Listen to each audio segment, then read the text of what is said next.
How much do you remember? For just a moment, confront your recollection of the past week. Do you even notice the gaps? Mere days later, and our minds are riddled with pits. What do you recall? Your commute? Maybe the concept of it. You recall commuting, but no solid memory, I'd wager. Perhaps you remember the video before the video before the video before this video. No? Did you run into an old friend at a market, or maybe get into a conversation with a stranger by circumstance? Try out a new restaurant? In the last week? Most likely not. But I bet you can easily remember a similar situation from weeks, months, even years back. If something cannot be brought to mind, did we live that moment at all? Yes. Okay, sure. Physically we existed in that moment, but is there any difference between not being able to recall the moment and never having experienced it at all from the perspective of that individual?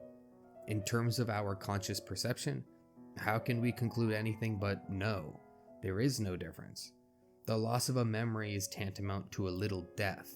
Likewise, the failure to create memories is choosing to never live. Many of us allow week by week to pass as if an inconvenience.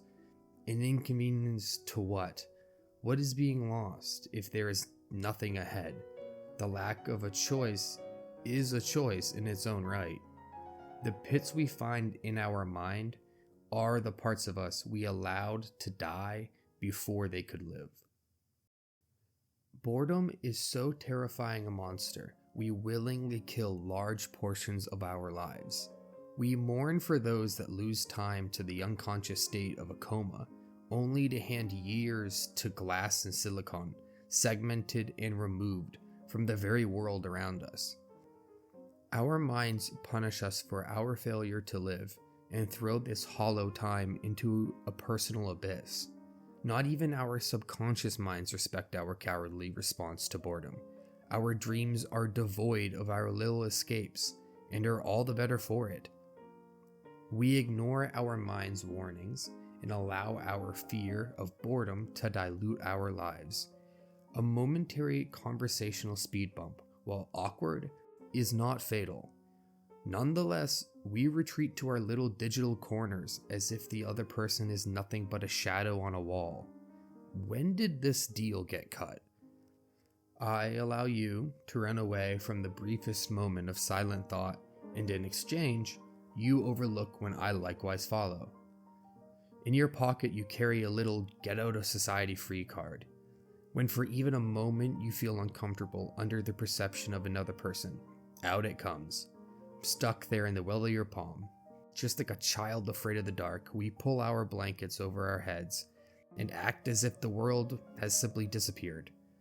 It is all rather sad. This is optional, you know. It requires your social complicity.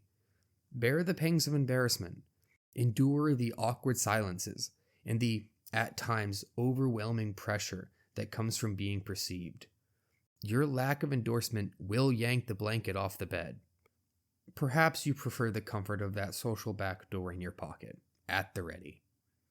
By all means, it won't come free.